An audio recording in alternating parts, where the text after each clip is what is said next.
여러분, 주님을 사랑하십니까? 아멘. 우리 예수님 사랑하십니까? 우리가 고백하는 그 사랑보다 우리 하나님께서 우리를 더 사랑하신 줄로 믿습니다.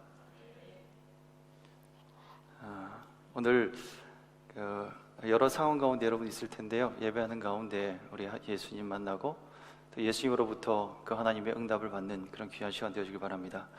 내일 아침에 또 수술을 앞두고 있는 지체가 있는데요, 하나님의 그 치료의 강선이 오늘 예배하는 가운데 저희 모두에게 임하고 그 자매에게 임하기를 주님의 이름으로 축복합니다. 하나님의 말씀을 우리가 읽어보았는데요, 복음을 수호하라 라고 하는 제목입니다. 제가 얼마 전에 차를 타고 가면서 들은 기사가 하나 있습니다. 그 무심코 듣다가 제가 가슴을 졸이게 만든 그런 기사였는데요, 그 기사를 듣고 나서 한번 인터넷 검색을 해보니까 신문에 난 유명한 기사였습니다. 그게 뭐였냐면 무려 570억 원에 당첨된 그 복권을 세탁기에 넣는 바람에 훼손됐다라고 하는 주장이 나와서 화제가 되고 있습니다. 영국 우스터시에 사는 수잔 힌트라는 여성은 당첨금이 3,300만 파운드, 약 570억 된다고 합니다.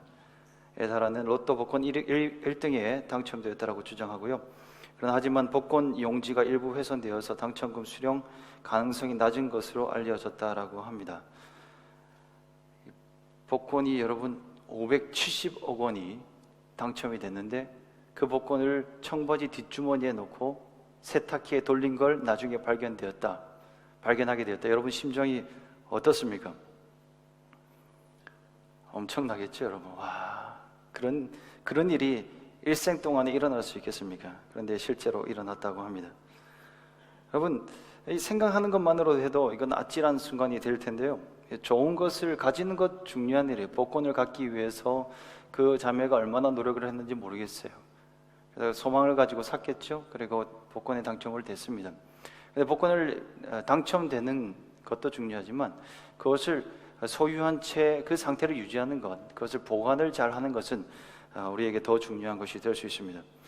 여러분, 우리에게 가장 소중한 것은 복음인 줄로 믿습니다. 복권하고는 비교할 수 없는 가치가 복음에 담겨져 있습니다, 여러분. 네, 그렇죠. 570억 원 복권. 우리는 복음이 더 가치 있다라고 그렇게 고백을 하고는 있는데 실제로 우리의 삶에 과연 그와 같은 반응으로 살아가고 있지는 않은지, 어떠한 실제로 정말 그렇게 살아가고 있는가를 생각하면서 오늘 말씀을 좀 봤으면 좋겠습니다.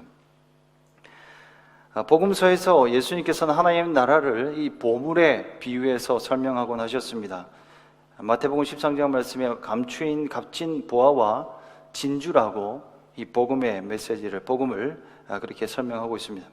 그래서 이 보화를 차지하기 위해서 어떻게 해야 된다라고 예수님께서 말씀입니까? 가진 것을 다 팔아서 그 보화가 있는 땅을 감추어져 있지만 사는 것이 마땅하다라고 그렇게 말했습니다. 왜인가요? 그 보물이 가지고 있는 가치를 알기 때문이죠. 지금은 보이지는 않지만 그 땅을 샀을 때 우리가 누릴 수 있는 그 가치가 얼마나인지를 알기 때문에 그러한다. 그렇게 하지 않는 사람은 아무도 없다라고 우리 예수님께서 말씀하셨습니다. 그리고 이걸 차지할 때도 목숨을 걸고 우리에게 있는 모든 것들을 다 바쳐서 살기도 하지만요, 한 번 가지면 결코 잃어서는 안 되죠. 목숨 걸고 유지하고 보관해야 하는 것입니다. 가치를 알기 때문에 그렇습니다. 복음이 얼마나 가치 있는가를 알기 때문에 우리는 그것을 대하는 태도가 다른 것입니다. 제가 처음 호주에 와서 이제 자전거 하나를 샀었어요. 그때 어떤 마음이 들어서인지 이 자전거를 살 때는 조금 특별한 마음으로 사야 되겠다라고 생각을 하면서 제 수준에서는 꽤 좋은 것을 제가 샀어요. 몇 날 며칠을 중고 사이트를 들어가서 검색을 했어요. 조금 더 괜찮은 것을 좋은 가격에 사기 위해서 노력을 많이 했습니다. 와, 나의 집중력이 이 정도 되는지 그때 처음 알았습니다. 굉장한 집중력을 가지고요, 날마다 묵상하고 또 묵상하고 실제로 기도했어요. 하나님, 좋은 것 주십시오. 좋은 사람 만나게 해주시고 순적하게 길이 열려져서 마치 이삭이 리브가를 만날 때 그런 소망하는 마음으로 그렇게 간절하게 기도했어요. 그래서 하나님은 좋은 걸 주셨어요. 그러니까 제가 그 과정 속에서 참 그 많은 노력이 있었어요. 처음에 이게 내가 사도 되는가 말아도 되는가에 대한 자기 자신의 설득 과정이 필요하잖아요. 그죠? 여러분 좀 꽤 고가의 물건을 사려고 그러면 죄책감이라는 게 좀 있지 않습니까? 우리 믿음의 사람들로서 믿지 않는 사람들도 좀 그런 게 있는 것 같아요. 내가 이걸 가지고 이걸 사도 되는가? 그러나 끊임없이 자기 합리화를 시키죠. 내가 이거 가지고 누릴 수 있는 수많은 것들에 대해서.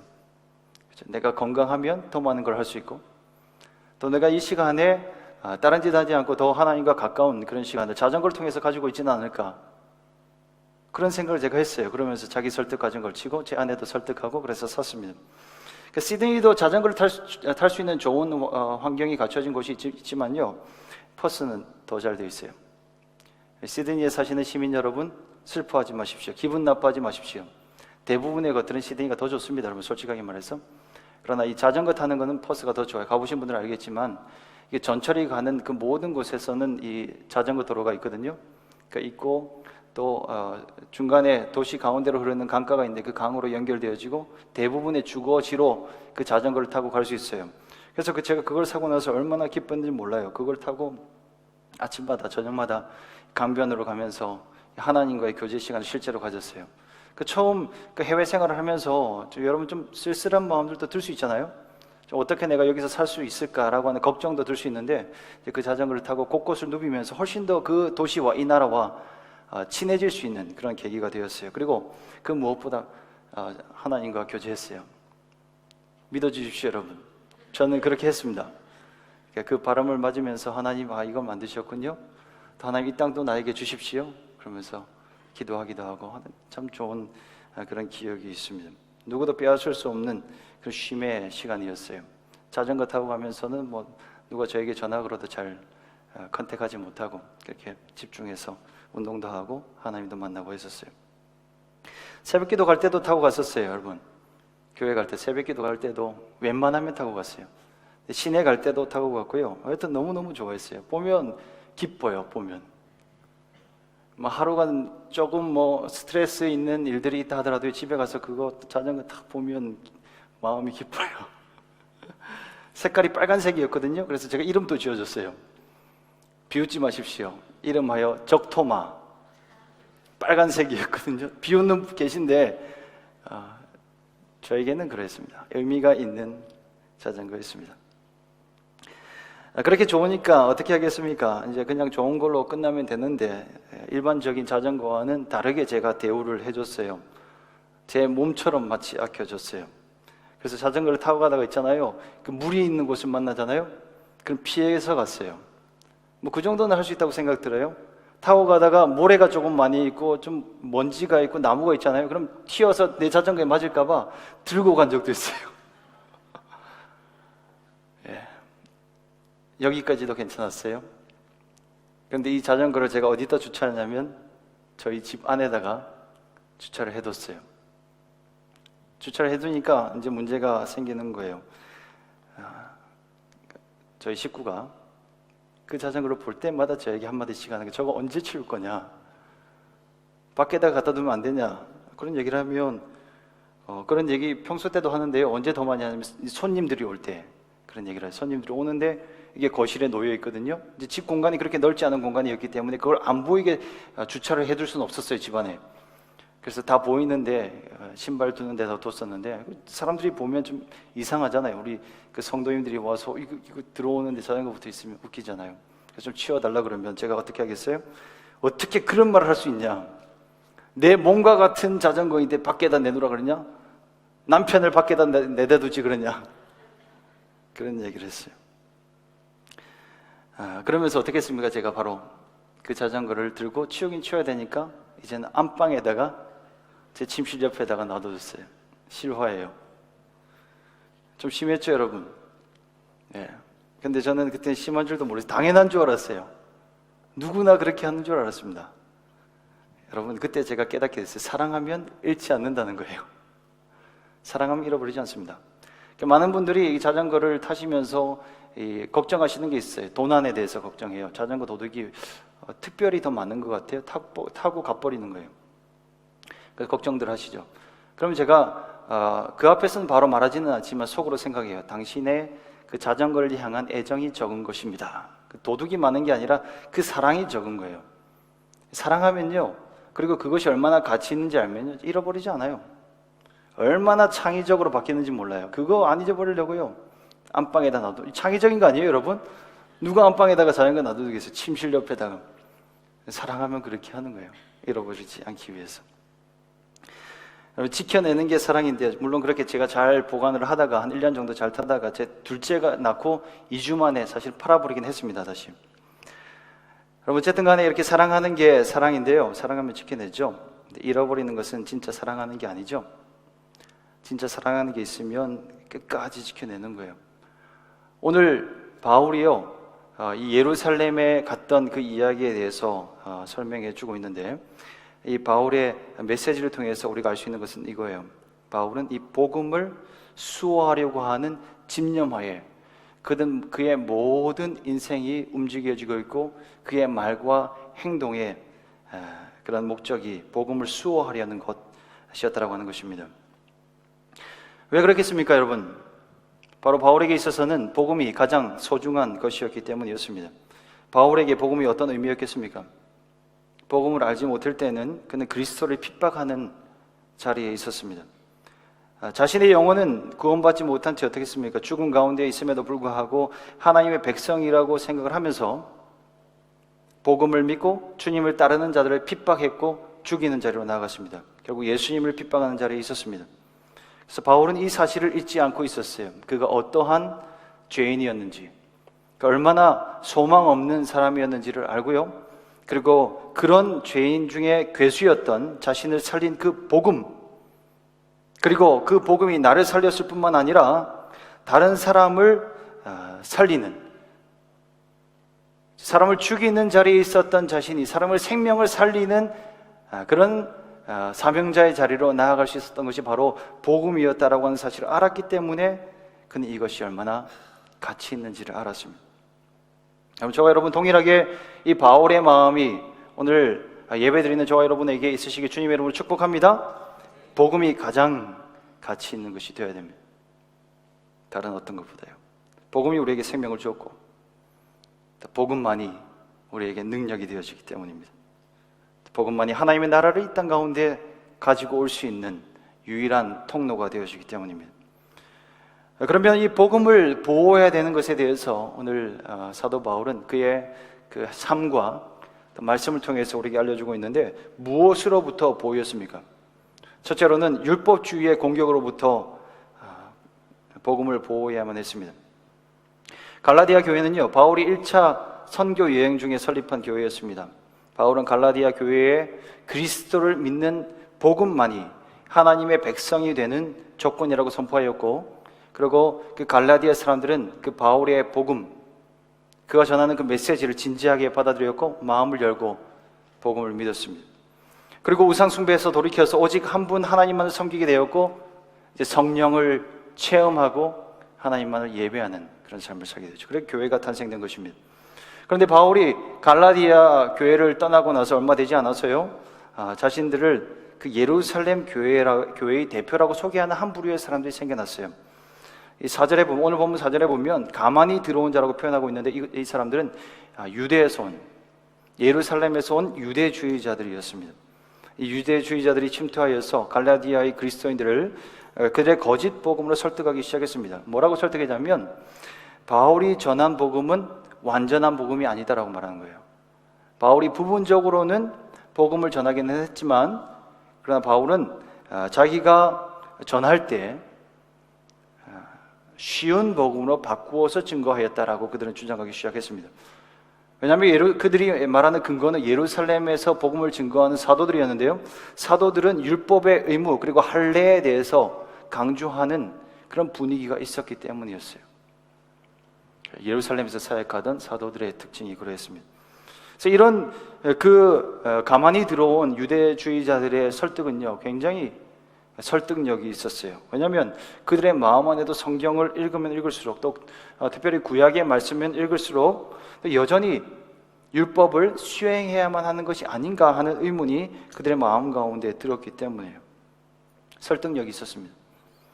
이렇게 설득력 있는 메시지를 듣고요, 다수의 갈라디아 교인들은 이제 반쪽이 아닌 완전한 복음, 또 온전히 하나님을 섬기고 하나님의 백성이 되기 위해서 율법과 또 할례를 수행하기 위한 심각한 고민 가운데 있었고, 또 그들은 실제로 그와 같은 행동으로 나아가는 사람도 있었습니다.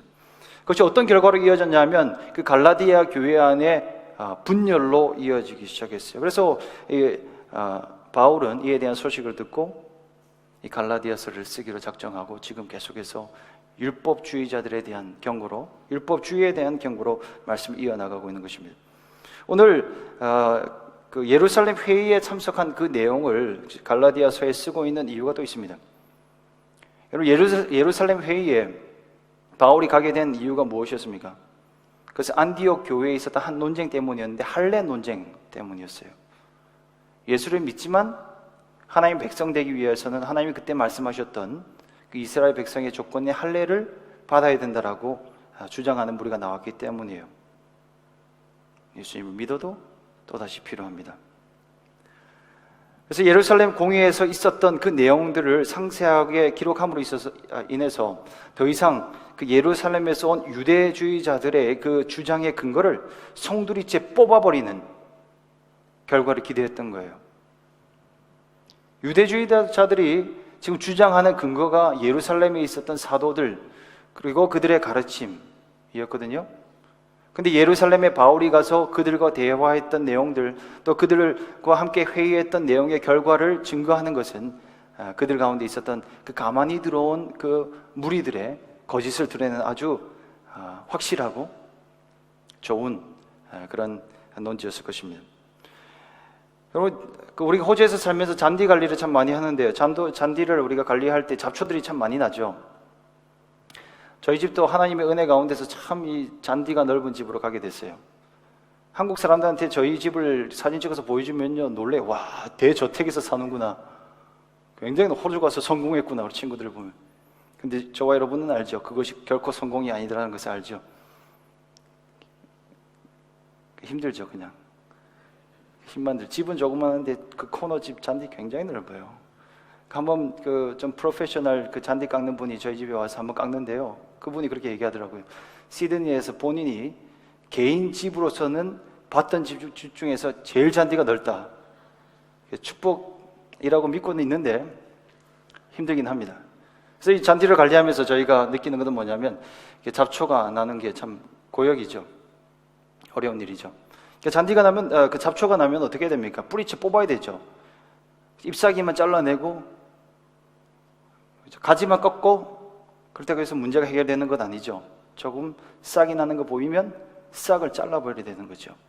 바로 바울이 지금 예루살렘 사건을 언급하고 있는 이유가 가만히 들어온 그 유대주의자들의 주장의 근거를 싹쓸이 뽑아버리려고 하는 그런 이유에서 그렇게 설명하고 있는 것입니다.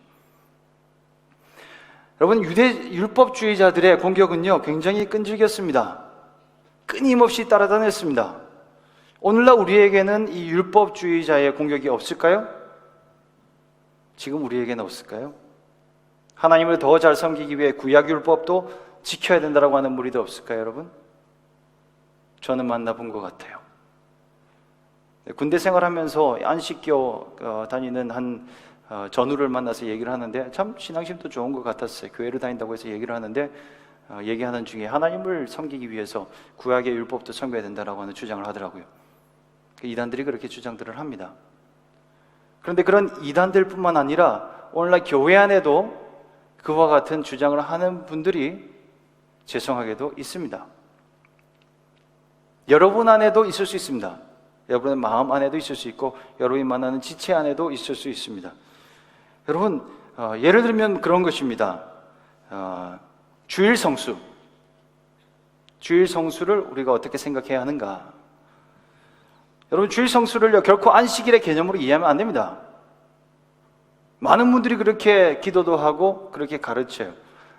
주일을 성수해야 됩니다. 왜요?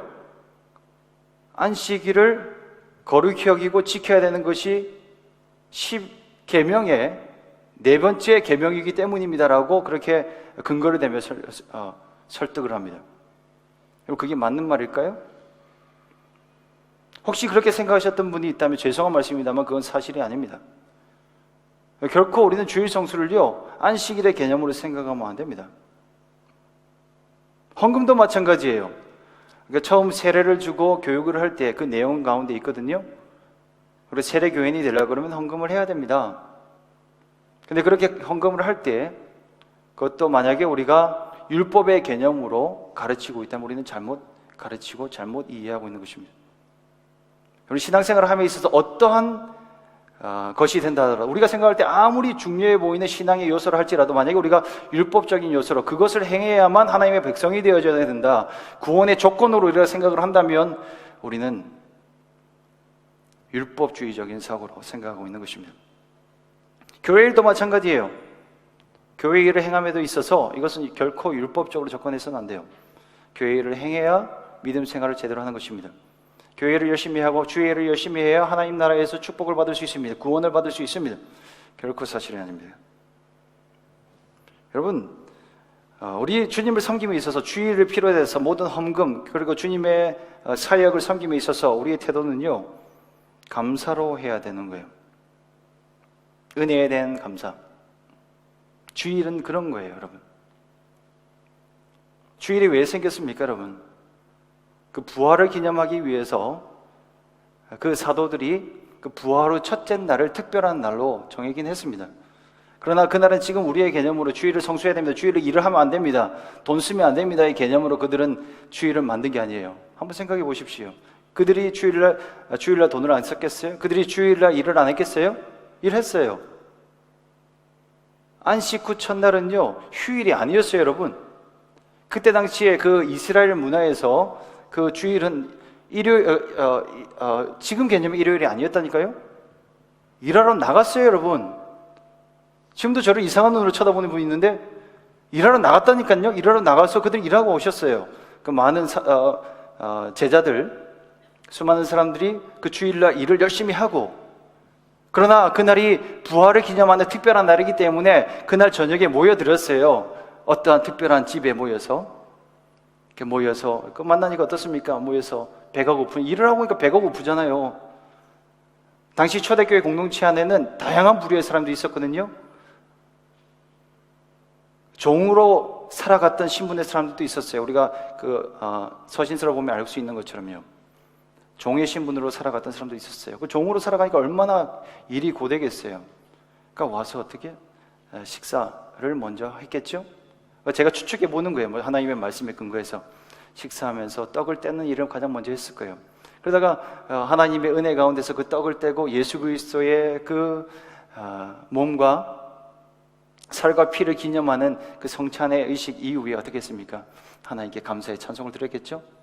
그리고 한 주간 지내면서 하나님이 응답하신 내용들에 대해서 간증하기도 했고 찬송시도 부르기도 했을 거고요. 그 중에서 리더되는 한 사람이 일어나서 하나님의 말씀을 선포했을 거예요. 여러분, 하나님의 말씀은 이런 겁니다. 구약의 말씀이 이런 기록이 있었고 우리 예수님께서 이렇게 해석해 주셨고요. 예수님께서 가신 길은 이런 길입니다. 여러분의 삶 가운데 이렇게 살아가십시오. 제자의 길을 걸어가십시오. 지금 힘들죠. 그러나 하나님의 나라를 바라보십시오. 그리고 오늘 이 하루를, 그리고 이번 한 주간도 살아가십시오. 그 연보 생활도 했을 거예요. 그 필요한 사람들에게 나눠주기도 했을 거고요. 그리고 선교를 위해서 쓰기도 했을 거예요. 그게 주일의 개념이었어요. 오늘날 우리의 개념하고는 많이 틀려요. 감사함으로 모이는 날이었어요. 주일을 그렇게 온전히 섬기시길 바랍니다. 어떻게 감사하는 마음으로, 은혜에 대한 감사한 마음으로 그렇게 주일날 나와야 되는 거예요. 이 주일뿐만 아니라 모든 날을 우리는 거룩한 날로 봐야 되는 거예요. 이 신약의 개념에서는 한 날만 특별한 날이 아니에요. 물론 그 날을 특별하게 보는 것도 괜찮아요. 사도 바울의 논지에 의하면 그 날을 특별하게 보는 것도 괜찮고 성숙한 사람이 모든 날을 거룩히 여기는 것도 괜찮다라고 말해요. 그게 더 맞다라고 말을 해요. 그럼에도 불구하고 진리는 감사함으로 모여서 하나님 앞에 예배하는 것이 주일의 개념이다라고 하는 것입니다. 주님을 섬김에 있어서도 그런 것입니다. 우리가 헌금을 하고 또 물질로 섬기고 또 우리의 육체로 섬김에 있어서도요, 또 권면을, 영의 유익을 위해서 권면할 수는 있어요. 영의 유익을 위해서 주일 나와야 됩니다. 그리고 섬겨야 됩니다. 헌금을 해야 됩니다. 왜요? 그 당신의 영의 유익이 되어지기 때문입니다. 그 사람의 그 생명의 영혼의 유익을 위해서 우리는 강하게 권면을 할 수도 있습니다. 그러나 그것은 율법이 아닙니다. 율법이 아니라 그 영혼을 사랑하는 마음을 가지고 너가 주일날 나오지 않으면, 주일날 그 한 번 하나님 말씀 듣지 않고 예배드리지 않으면 너의 영혼에 얼마나 심각한 타격을 입을지 아느냐? 제발 나와라 강권하는 거예요. 율법으로 그렇게 비난적으로 말하는 게 아니에요. 생명을 내어 넣듯이 그렇게 얘기하는 거예요. 쏟아내면서 얘기하는 거예요. 제발 좀 나와라. 내 사랑하는 형제야, 내 아들아, 내 딸아, 나는 내 영혼을 걱정한다 라고 하는 그 권면의 메시지가 우리가 하는 권면의 주가 되어야 하는 거예요. 여러분, 사랑의 능력이 있는 줄로 믿습니다. 율법에 어떠한 능력도 없습니다. 율법은 죄를 깨닫게 하는 것입니다. 구원에 이르게 할 수 없습니다. 이제 우리는 진정한 복음으로 인해서 자유를 얻고 하나님의 자녀가 되었는데, 우리가 만약에 율법을 다시 한번 강조하고 지켜야 된다고 말하는 것은요, 우리는 어떻게 종으로 돌아가는 것을 말하는 거예요. 이미 자녀가 되었는데 종의 신분으로 다시 돌아가는 거예요. 그것만큼 어리석은 사람은 없을 겁니다. 은혜의 복음만이 우리를 변화시키는 것입니다. 여지를 두지 마십시오. 아예 싹을 잘라버리십시오. 여러분 안에 그런 생각 들 때 싹을 잘라버리십시오. 그렇지 않습니다. 복음만이, 은혜만이 감사로 섬기는 것이 우리의 섬김이 되어야 되고 우리의 헌신이 되어야 하는 것입니다. 그리고 우리가 무엇으로부터 보호해야 되냐면요, 타협주의의 유혹으로부터 보호해야 됩니다. 율법을 주장하는 자들에 대한 반응이 모호하면 안 됩니다. 당시에도 그 유대주의자들의 그 주장에 모호하게 반응하는 사람들이 있었습니다. 타협주의가 있었습니다. 평화를 위해서 용납해주면 안 됩니다. 오늘 본문에 보면요, 유력한 자들이 나오거든요. 이 유력한 자들은 누구냐면 베드로와 야고보와 요한을 비롯하여서 그때 당시에 사도로 불리우는 자들, 또 제자로 불리우던 그런 자들이었습니다. 그들은 예루살렘에 있는 사람들이었죠. 주로 야고보, 베드로, 요한을 말했습니다.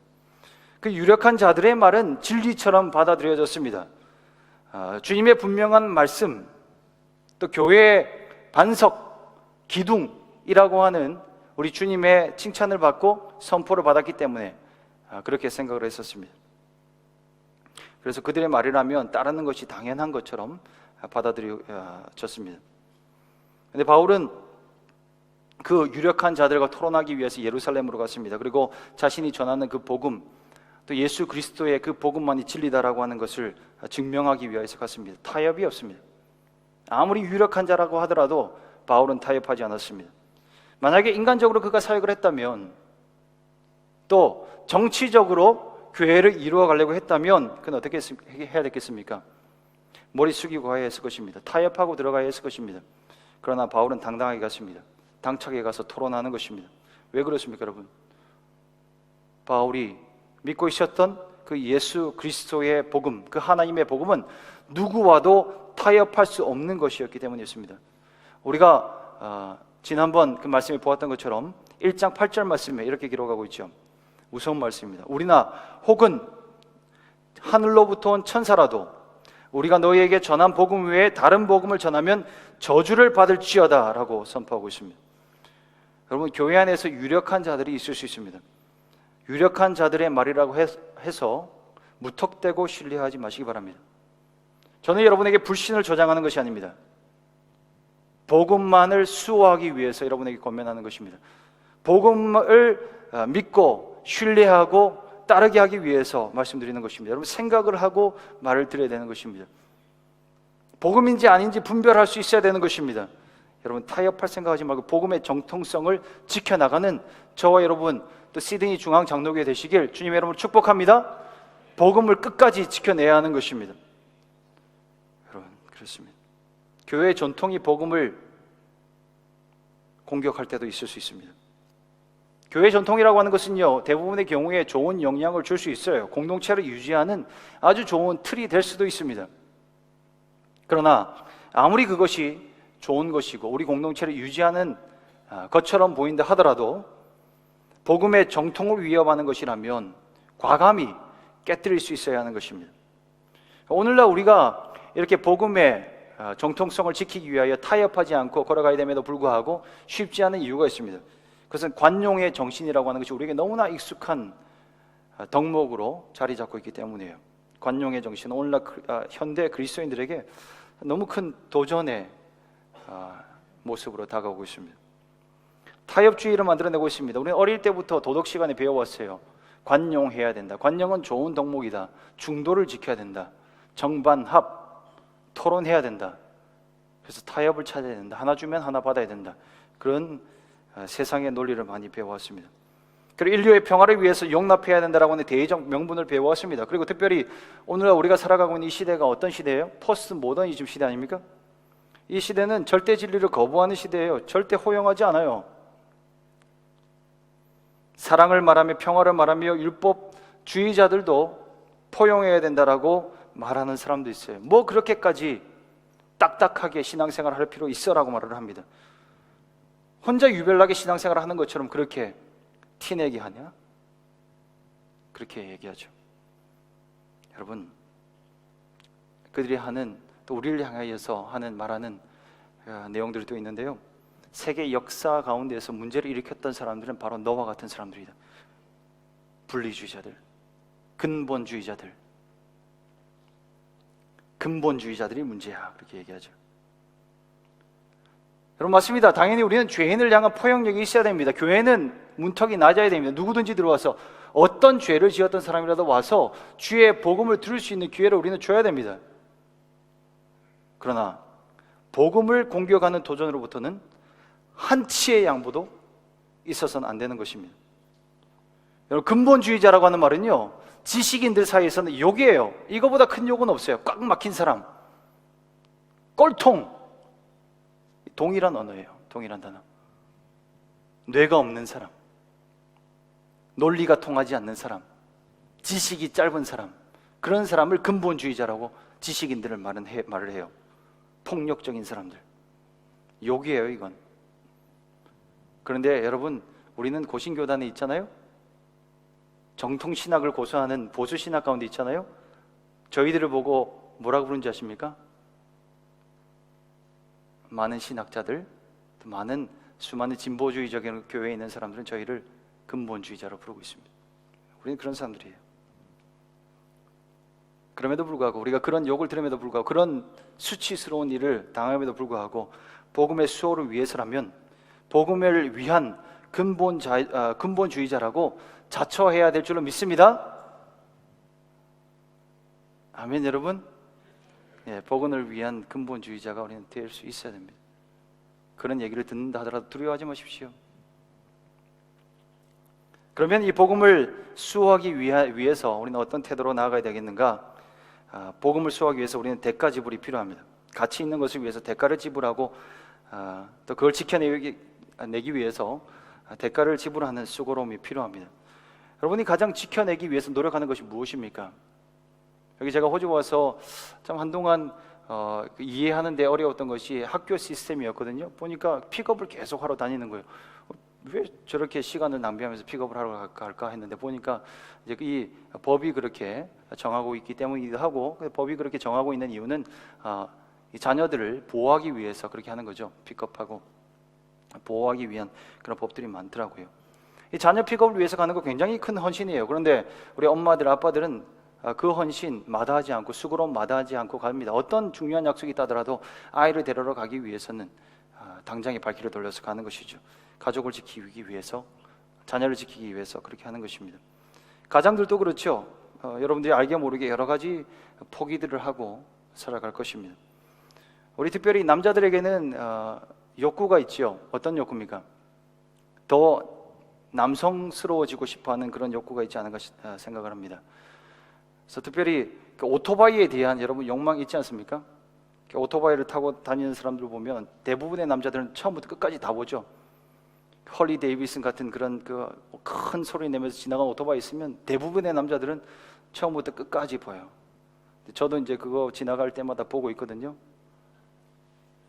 그거 봐요. 그걸 보면서 뭐 실제로는 얘기하지도 않고 하지만 속으로 여러분 그런 생각하지 않습니까? 언젠가 나도 한번 타보고야 말 테다. 저거 타고 신방도 가고 교회도 나오고 그렇게 한번 하면 재밌지 않을까, 뭐 그런 생각들도 하기도 하는데요. 그런 어떻습니까? 그런 이야기를 제가 입 밖으로 내는 순간 그 피곤함을 자처하는 거잖아요. 가정 안에서 어떠한 그 결과가 초래할지 모르잖아요. 무슨 소리를 하냐, 뭐 당신은 생각이 있는 사람이냐 없는 사람이냐 그런 얘기를 할 수 있게, 그 얘기를 못 하는 거예요. 포기하고 살아가는 거죠. 가정을 지키기 위해서 그렇게 하고, 제가 가정을 지키기 위해서 둘째 낳을 때 제 적토마도 처분해 버리지 않습니까? 그런 그 포기와 대가 지불이 필요한 것입니다. 여러분, 바울이요 지금 예루살렘을 행을 하고 있는 것은요 굉장한 대가 지불이었습니다. 쉽지 않은 발걸음이었습니다. 물론 거리도 멀었어요. 그가 베이스를 두고 사역했던 안디옥과 예루살렘의 거리도 멀었지만 더 먼 것은 뭐였냐면 그 예루살렘에서 사역하고 있는 사도들과 또 바울 사이에 있었던 그 거리감, 굉장히 먼 거였어요. 그런데 바울은 그 부담감을 뒤로하고 갔습니다.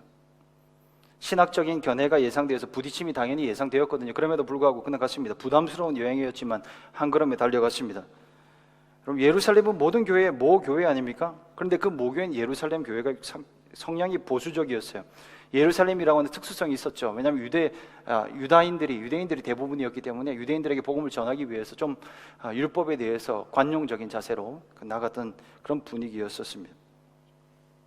그리고 거기다가 유력한 자들이라고 표현한 그런 리더들이 있었죠. 사도행전 15장에 보면 오늘 본문에 읽었던 이 내용이 자세하게 나오고 있는데요, 그 일정 가운데 어떤 사람이 일어나서 그 바울을 향하여서 직격탄을 날리는 걸 볼 수 있습니다. 당신이 그렇게 복음을 증거하고 있긴 하지만 율법도 할례도 행해야 되는 거 맞지 않냐라고 이야기를 합니다. 그리고 난 이후에 얼마나 많은 그 토론의 시간을 보냈는지 몰라요. 오늘 본문에 보면 사사로이 유력한 자들과 토론하였다라고 하는 얘기가 나오는데요, 사사로이 그 게바와 그 베드로와 야고보와 요한, 그들과 더불어서 얘기하는 그 시간도 가졌고요, 그 시간 이후에 또 공모임으로서도 그런 토론의 시간들을 가졌습니다. 그를 거부하는 것 같은 그런 사람들이 일어나서 이야기하기도 했지만 그는 피하지 않고 나아갔었습니다. 여러분, 부담스러운 시간이 있다 하더라도 피하지 말고 나아가시기 바랍니다. 복음을 수호하는 것이라면 여러분 담대하게 나아가십시오. 복음에 대해서 공격하는 그런 분위기가 형성되어질 때도 있을 수 있습니다. 우리 교회 안에서 혹 우리 믿음의 동역자라고 하는 사람들 중에서 분위기를 그렇게 만들어 갈 때가 있어요. 그렇게까지 해야 될 필요가 있냐? 그래도 이건 해야 되는 거 아니냐? 그러면 여러분의 마음 가운데 갈등이 들죠. 계속 듣고 있기에도 좀 뭔가 모르게 불편하고, 그런데 그렇다고 해서 내가 입을 열고 당신의 주장은 복음적인 것이 아닙니다라고 말하면 그를 향해서 대적하는 것 같고 싸움을 일으키는 것 같고, 그래서 부담감이 있죠. 우리들 안에는. 그럴 때 여러분, 우리는 어떻게 해야 되겠습니까? 피해서는 안 됩니다. 잠깐 기도하십시오. 기도하고 나서 바울이 행했던 것처럼 복음을 다시 한번 이야기하십시오. 물론 사랑하는 마음을 담아서 이야기를 해야 됩니다. 바울은요, 그를 대적하는 사람, 그를 핍박하는 사람들 앞에 섰어도 공격적으로 이야기한 경우는 그렇게 많지 않았습니다. 먼저 자신의 이야기를 얘기했습니다. 자신이 만난 예수님에 대해서 이야기하고, 바로 이 예수님이 복음이시다, 예수님만이 나를 살리셨고 당신을 살리실 것이다라고 그는 증거했다라고 하는 것입니다.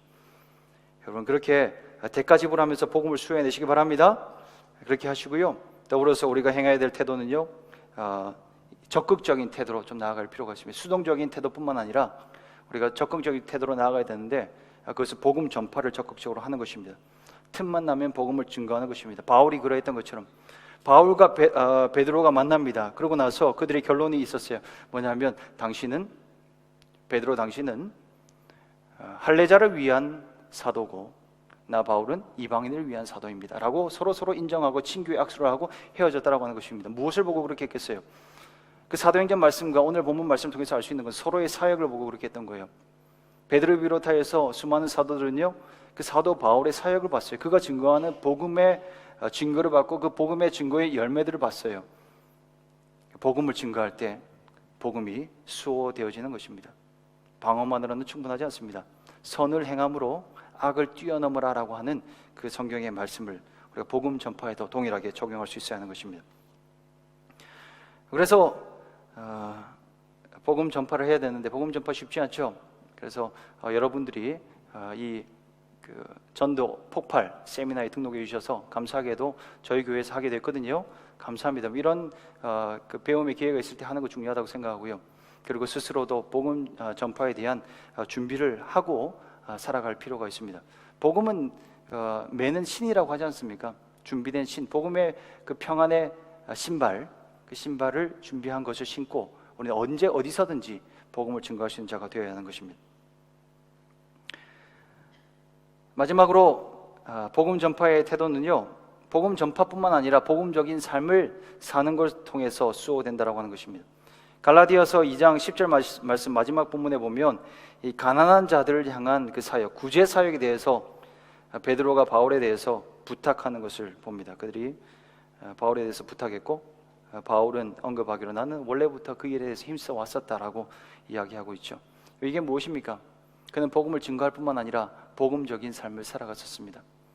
영원 구원에 대한 하나님 나라를 선포하는 메시지만 선포할 뿐만 아니라 실제로 가난한 자들에게 먹을 것을 주기도 하고 구제하기도 하고 섬기는 사역도 동일하게 했었다라고 하는 것입니다. 여러분, 한국을 비롯하여서 세계교회 양극단이 있어요.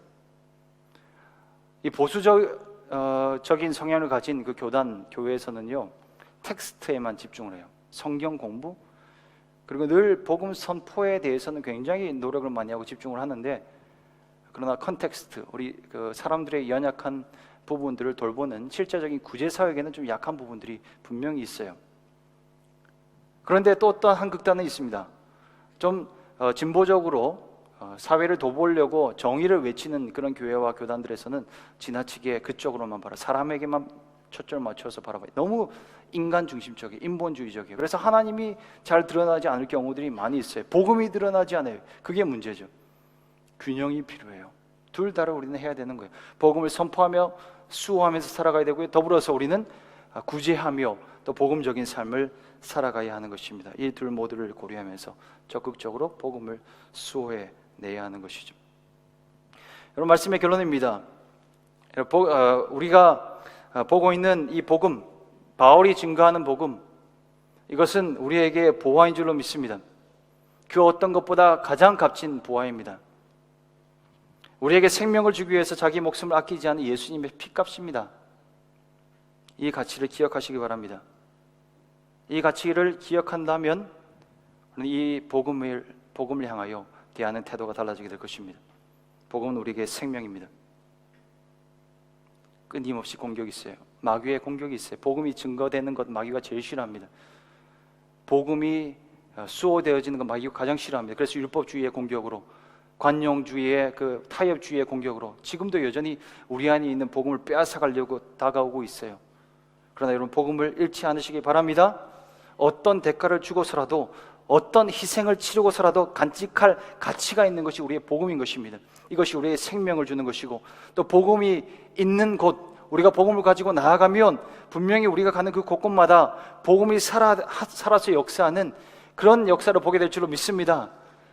또 복음이 있는 교회는 하나님께서 아름답게 끝까지 사용할 것입니다. 그래서 우리 교회 안에 복음이 끝까지 수호되어져야 하는 것입니다. 제가 찬양하며 기도한 자리로 나갔으면 좋겠습니다.